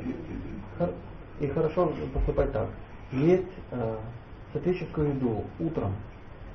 Fruits and dairy products. Это фрукты и молочные. And then during mode of passion time, you take your main meal, grains. Потом, когда проявлена гуна страсти, тогда нужно съесть свою основную еду, чтобы там были зерновые. And then at Tamagun you don't eat. А во время тамагуна вообще не употребляется. It's easier if we go with the flow. Проще, если мы просто идем вместе с течением. Does that make sense in Russian? So, otherwise, if we try to go against them, it's difficult. Иначе, если мы пытаемся грести против течения, это становится сложно. Some people, they want to stay up very late at night. Некоторые люди хотят допоздна не спать. And then they sleep through Sattvagun. Потом они просыпаются в саттвагуне. But this makes everything all out of order. И это все приводит в беспорядок. Krishna tells Arjuna not to deal with the modes. He tells Arjuna to rise above the modes, become transcendental. Кришна говорит Арджуне, чтобы он вообще не имел дела с гунами, чтобы он поднялся над ними и стал трансцендентным. That's the best way. Это самое лучшее. That means Krishna consciousness. Это означает сознание Кришны. Where one is actually then becomes not so affected by those gunas. Тогда гуны уже не будут так влиять на человека. Even if we, and what we see is that when we become Krishna conscious, when we're actually in the fire of Krishna consciousness, we very naturally follow the, do the right thing at the right time, in conjunction with the gunas. И мы видим, что когда мы становимся осознающими Кришной, если мы находимся в огне сознания Кришны, то очень естественным образом мы делаем правильные вещи в должное время, в соответствии с влияниями. I think you're asking the question more like this. Мне кажется, что вы задаете вопрос следующий. If a man is a truck driver and he has to drive a truck all night, if a man drives a truck for his job and he has to drive a truck all night in Damagun, how can he counteract that? Например, когда если человек ведет грузовик, причем он ночью его ведет, то каким образом оставаться в свободе, если вы всю ночь ведете грузовик? More like that, that's how you're asking, yeah? Вот, то есть ваш вопрос примерно вот в таком ключе, да? Нет, просто я хотел понять, когда я слушал лекцию вчера начало, он говорит вопрос по гунам и говорит просто Кришна, потом объясняет, да, знание Кришны высокий уровень, но потом я тебе напоминаю знание о гунах. И он говорит такое, что невозможно сразу подняться на трансцендентный уровень. Шивара Махарадж дал семена, как постепенно подняться. То есть гуны благости, и только с гун благости. То есть я просто понимаю свой уровень, не пытаюсь понять гуны благости. I just realize and understand my own level. I'm attempting to rise to Sarvaguna first, because it's impossible to jump over. Good? Хорошо. Okay. А в той ситуации, что вы сказали относительно, если видел человек ночью машину, что продолжать? Interesting. So can you continue with the situation with the man who is driving? No. Change jobs. Поменять работу.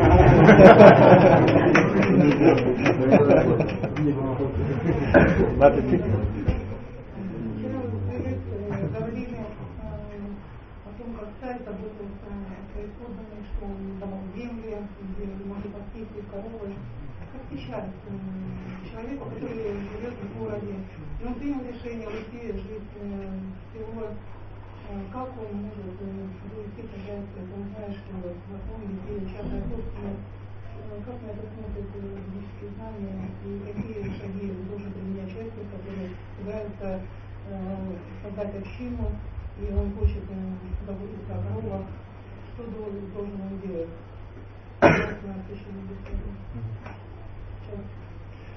He was mentioning yesterday that during Vedic times there was common property, but all peasants they had cows grazing in common fields. What to do now for a person who wants to live in a village, in a community, if everywhere it's private property? How to protect cows and so on. Still here in the villages there's common land. Сейчас же в селах есть общая земля.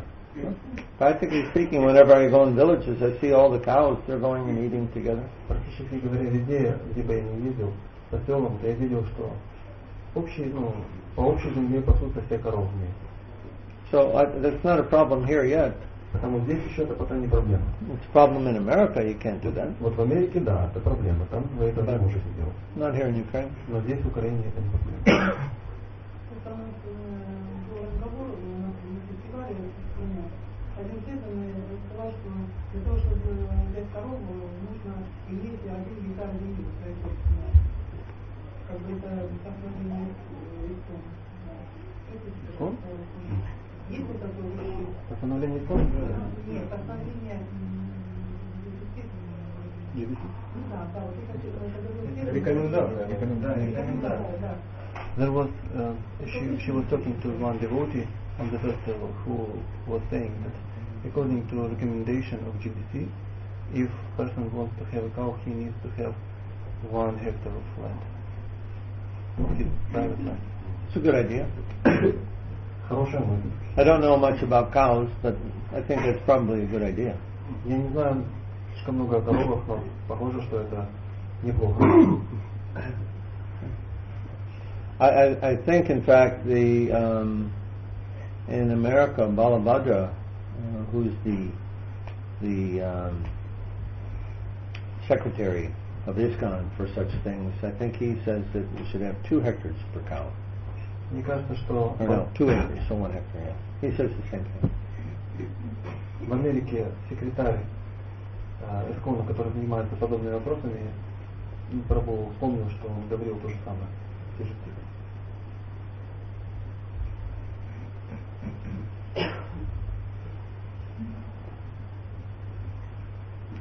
I'd like to speak to the ladies a little bit. Я бы хотел немножко поговорить с матерью. These comments are particularly for the ladies, but it's also important that the men hear these. Эти комментарии, они в особенности для женщин, но также и важно, чтобы мужчины их послушали. As you all understand already, the world is advancing very rapidly in Tamaguna. Как вы все уже понимаете, мир очень быстрыми темпами двигается в сторону Тамагуна. And I gave you examples earlier. Я приводил ранее примеры. The influence of Western culture has come here to Ukraine. Влияние западной культуры приходит сюда на Украину.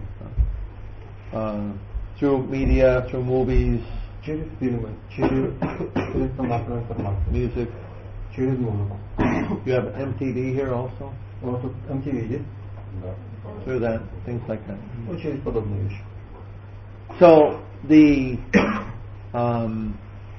that influence is very degrading to society. Это влияние очень плохо оказывает деградирующее влияние на общество. There are actually rulers, let's call them rulers, the rulers of the world. They want to destroy culture. И на самом деле правители, назовем их так, этого мира, они хотят разрушить культуру. And they're doing everything they can to do that. И они делают все, что в их силах, чтобы это сделать. They encourage gambling. Они поощряют азартные. They encourage all this simple activity. Они вообще поощряют всю греховную деятельность. Illicit sex particularly. В особенности незаконный секс. And they, particularly in this regard, they target the women. И в особенности в этом отношении своей мишенью они выбирают женщин. To bewilder them about what is acceptable and what is not acceptable. Чтобы сбить их с толку, чтобы женщины не понимали, что приемлемо, а что уже неприемлемо. And what the girls will do, the boys are very happy to follow. И чтобы девочки не делали, мальчики будут очень счастливы последовать этим. Or rather, if they confuse the girls in this way, then it's easier for the boys to exploit them and take advantage of them. Или так, если сбить с толку девушек, то легче мужской половине воспользоваться этим.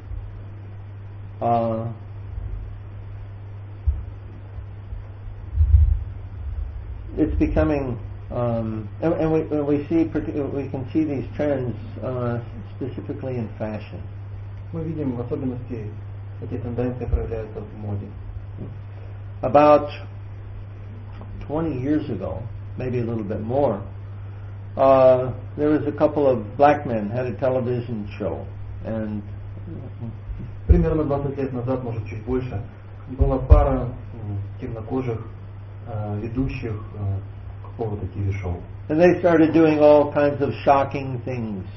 И они начали делать просто шокирующие вещи показывать. They would use bad language. Они использовали ненормативную лексику.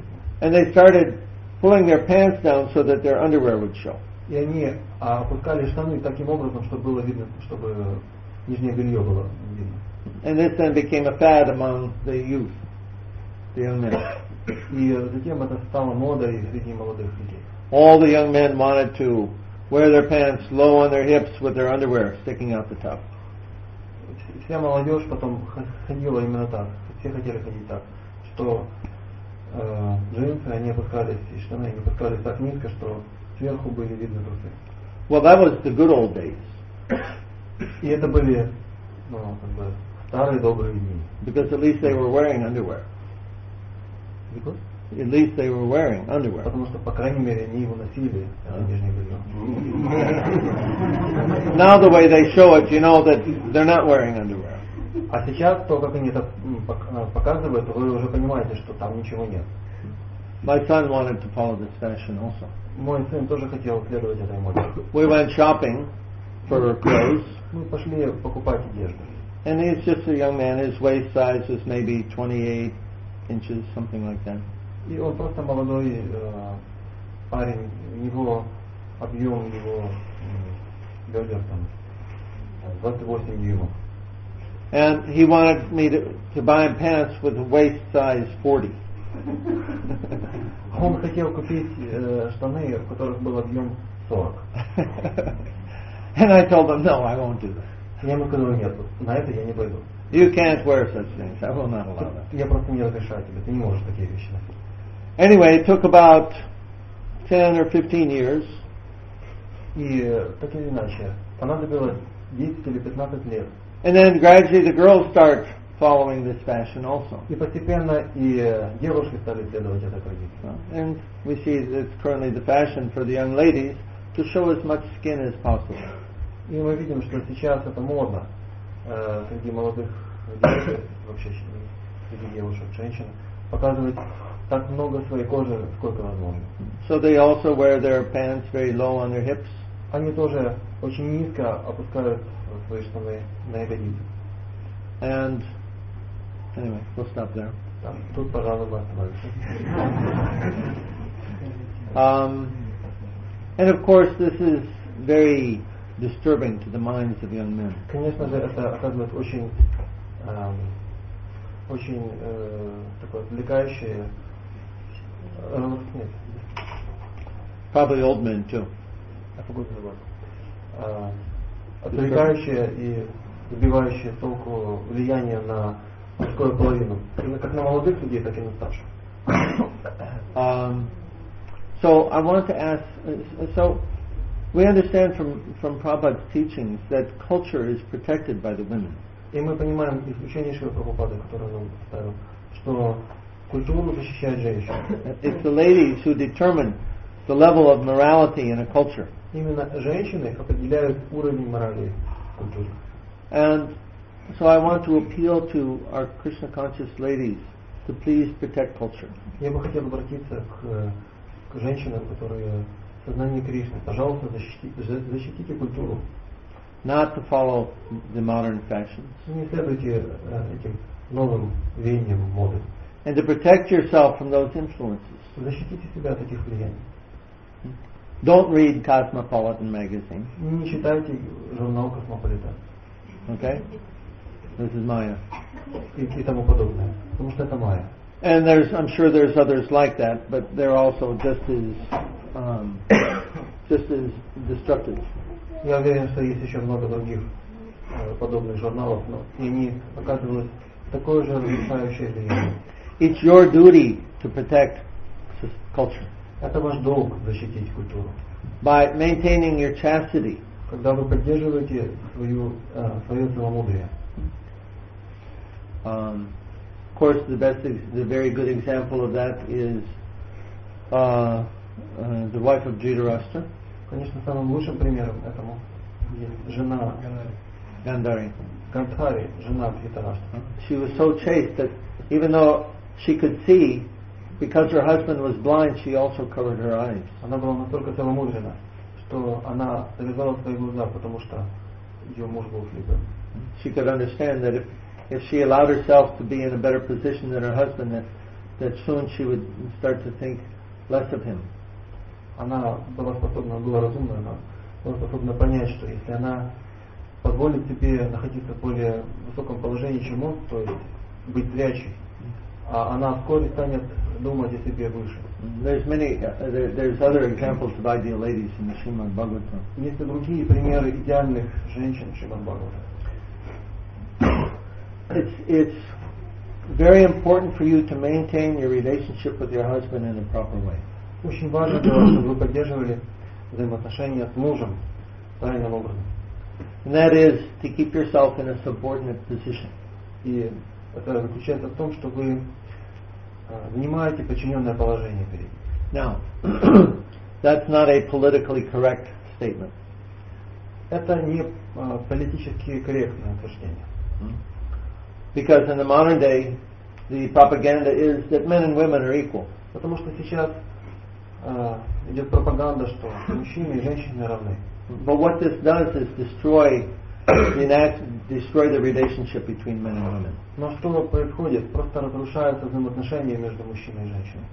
There's a natural psychology between the sexes. Есть естественная природная психология взаимоотношений между полами. A man's psychology is that he wants to protect and take care of his family. Мужская психология такова, что он хочет защитить и позаботиться о своей семье. And the natural psychology of a woman is to nurture her family and to serve them.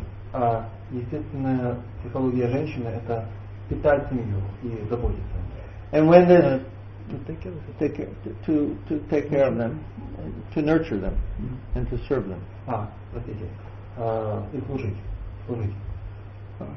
And when the relationships are proper, this natural psychology creates a natural sexual psychology that is attractive for both a man and a woman.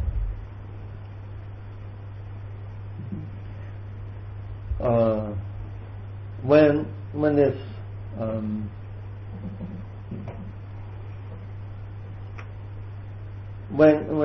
this behavior is followed, there's a natural this facilitates a natural sexual psychology between men and women. Если правильное поведение проявляется со стороны женщины, так и мужчины, таким образом правильная психология тоже проявляется. The result of that is that a woman will be attracted to her husband, and the husband will be attracted to his wife. Правильная психология как мужчины, так и женщины. И результат уже этого будет в том, что жена будет привлекаться к мужу, а муж будет привлекаться к жене.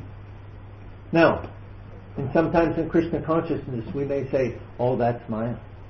И теперь, иногда в сознании Кришны мы можем сказать, о, это Майя. But it's not. Но на самом деле нет. Because if the husband and wife do not maintain their attraction to each other very easily, the attraction goes to somebody else. Потому что если не поддерживается взаимная привлекательность мужа и жены друг по отношению к другу, тогда очень просто она переключается на кого-то другого. And then the marriage dissolves. И And затем divorce comes. разрушается эта семья и приходит развод. Now, some years ago, there's some Christian ladies in America. They understood this principle very nicely. Какое-то время назад в Америке христианские женщины поняли этот принцип. One book was written by a lady called Fascinating Womanhood. One fascinating womanhood. Fascinating woman. How to be a fascinating woman. How to be a fascinating. A fascinating? It's very, very attractive. И одна женщина написала книгу «Привлекательная женщина». In that book, it encouraged the ladies to make themselves subordinate to their husbands. И в этой книге объясняется, что женщина должна занять подчиненное положение по отношению к мужу. To even be helpless. Чтобы быть даже беспомощным. Don't do everything simply because you can do it. Не делайте все, потому что вы можете это делать. If a nail needs to be hammered, that's a man's job. Если гвоздь должен быть забит в стену, то это деятельность мужчины. If something is heavy and needs to be lifted, that's the man's job. Если есть что-то тяжелое, что надо поднять, то это работа мужчин. And so on like that. И также в этом духе. More recently, this idea was rediscovered, and it was written about in several other books in America. Недавно эта идея снова была, люди снова ее вспомнили. И я последил ее еще в нескольких книгах And в Америке. I happened to be visiting some person's house. He had the television on, and there was a show that was making an investigation. How well does this work? How well does this method work? You was in the house of the man? I was visiting somebody's house. I don't watch television. I don't have a television. But I was visiting somebody's house, and therefore I happened to see this show. И я был в гостях у одного человека. У меня самого телевизора не было. Я был в гостях у человека, у которого был телевизор, и там шло это ТВ-шоу. Я его видел. And they interviewed several couples, husband and wife. And they asked them, what is the result? Did you do this, and what is the result? И как раз в этом шоу проводилось интервью нескольких пар, которые следовали этому принципу. И там задавались вопросы. Ну, что это, как это изменило вашу жизнь и так дальше. And the women, they said that by doing this, what they found was that love came back into their marriage. И женщины сказали, что когда мы начали это делать, то что произошло? Просто в наш брак вновь вернулась любовь. They thought that love was gone, that we just have to tolerate each other for the rest of our lives. Они думали, что все, уже любовь ушла, и нужно просто терпеть друг друга до конца жизни. But the problem was the women were trying to be men. Но проблема была в том, что женщины пытались быть мужчинами. And that's not sexually attractive to a man. А с сексуальной точки зрения для мужчины это совсем не привлекательно. He loses interest in such women. В такой женщине мужчина теряет всякий интерес. It doesn't give him any place to express his masculinity. Это не дает ему никакого места, чтобы проявить свою мужественность, себя как мужчину. Now I know, now I have the impression that in the Soviet Union this equality of the sexes has been going on for a very long time. И у меня сейчас такое впечатление, что в Советском Союзе такое равенство полов тоже уже долгое время идет. But I want to advise you that this is not a good policy. Я бы вам хотел порекомендовать, что это не хорошая политика. And if the ladies, if you can find these books, if they've been translated, I think you would do yourselves a very good favor to read them. И женщины, если вы найдете эти книги, если они были переведены, то вы сами себе окажете очень большую услугу, если вы их прочитаете. Now, it's not so bad here as it is in America. Здесь все не так уж плохо, как в Америке. And I have personal experience of that. И я это сам лично ощущаю. In America, before I came to Ukraine, maybe for 5 years, something like that, I didn't see one woman that was attractive to me. В Америке, прежде чем я приехал в Украину, примерно 5 лет до того, как я, на протяжении 5 лет, прежде временем, когда я приехал в Украину, не находилось ни одной женщины, которая была бы для меня привлекательной. Not at all attractive. Вообще. And I'm thinking, oh, I'm becoming spiritually advanced. Я думал, кажется, я духовно уже продвинут. I finally conquered over sexuality. Я наконец-то обуздал сексуальную жизнь. Well, it wasn't quite like that. Но на самом деле было немножко не так. And I didn't really understand this principle fully until I came to И Ukraine. до тех пор, пока я не приехал в Украину, в полной степени я не понимал этого принципа. And I saw that when I came to Ukraine, again, there's very attractive women here. И я увидел, что когда я приехал в Украину, а тут есть очень привлекательные женщины. I should have come here 10 years ago. I would have found a wife. Я бы должен был сюда 10 лет назад приехать, я в себе жену нашел. Sorry, but I'm not interested now. Извините, но сейчас я уже не готов. I'm going to get on the waiting list for sannyas next year. So. Я хочу в следующем году подать документы на саньясу. So all that business is finished. Поэтому уже с этим всем покончено. Anyway, so by my own experience, I could see how this is actually takes place. И так, на своем личном опыте я видел, как все это действует, работает. I was also recently, not too long ago, I was reading on the internet about this. Somebody was writing about the same, the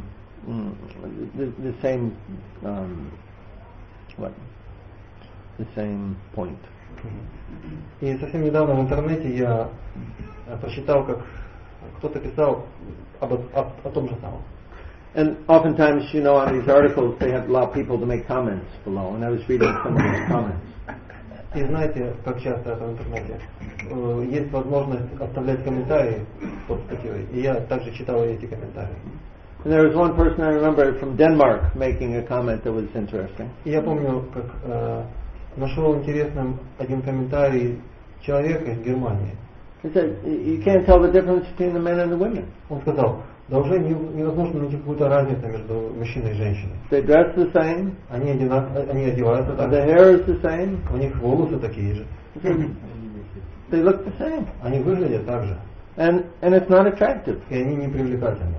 But this is, so what's the result of this? Каков результат этого? If there's no natural sex attraction, если нету естественного сексуального привлечения, then this sex impulse comes out in a perverted way. То тогда сексуальный импульс, он выходит в искаженном виде. Pornography, порнография, homosexuality, гомосексуальность, and other things too disgusting to mention. И другие вещи, которые слишком ужасны, чтобы их упоминать. So, Prabhupada would say society is going to the dogs. Прабхупада говорил, что общество катится по направлению к собакам. It's simply becoming animal society, or even less. Общество, просто люди становятся как животные, даже меньше. So, what do we do? И что же нам делать? It's the ladies that protect society. Женщины, именно они защищают общество. So I'm appealing to all of you ladies. Please take up this duty and protect society. Поэтому я призываю вас, дорогие женщины, пожалуйста, возьмите, исполните свой долг и защитите это общество. Please do not follow the modern fashions. Не следуйте современным модам. Dress yourself in a chaste way. Одевайтесь целомудренно. Sometimes, of course, the fashion for the ladies these days is to wear a tight blouse. Сейчас мода, женская мода такова, что они носят такие узкие блузки. And oftentimes they come to the temple dressed like in this way. И очень часто приходят в храм таким образом. Now, if you happen to be dressed like that and you come to the temple, you please bring something some chadar or something to wear on top. Если так уж случилось, что вы пришли таким образом, если так случилось, что вы пришли в храм таким образом одеты, то также захватите с собой что-нибудь, какой-нибудь чадар или еще что-то, чтобы можно было накинуть на себя. Better yet, no, leave that alone. You just have to point the microphone right away. Можно микрофон держать. So, turn it down. Put it back down. Okay. So, dress yourself in a chaste way. Поэтому одевайтесь целомудренно. Even, especially in the temple. В особенности в храме. But even not in the temple. Ну даже и не в храме. Now I realize that you may not seem as attractive to people, but by following the modern trends, you may not seem as attractive, and this is important for women. I realize that for women, it's important for them to present themselves in an attractive way. Я понимаю, что для женщины важно себя представить привлекательно. But you can also be you can also be much more attractive by being chaste. Но вы будете гораздо более привлекательными, если вы будете целомудренными. This is your duty. И это ваш долг. And I'm just appealing to you to please protect society. Я призываю вас, пожалуйста, защитите общество. Protect your marriage. Защитите свой брак. Protect your children. Защитите своих детей. And in this way, all of society will be happy. И таким образом все общество будет счастливым.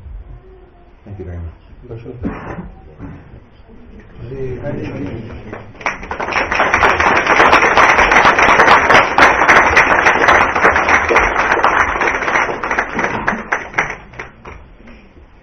Okay. Any more questions? Ну что, есть еще вопросы? Kirtan. Okay. Srila Prabhupada ki.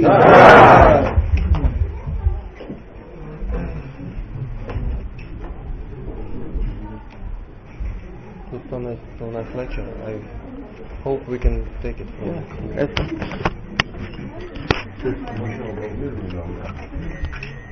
Работа ваша, да? Ваша? Можно будет у вас перейти? Оно MP3 кодирует? Да.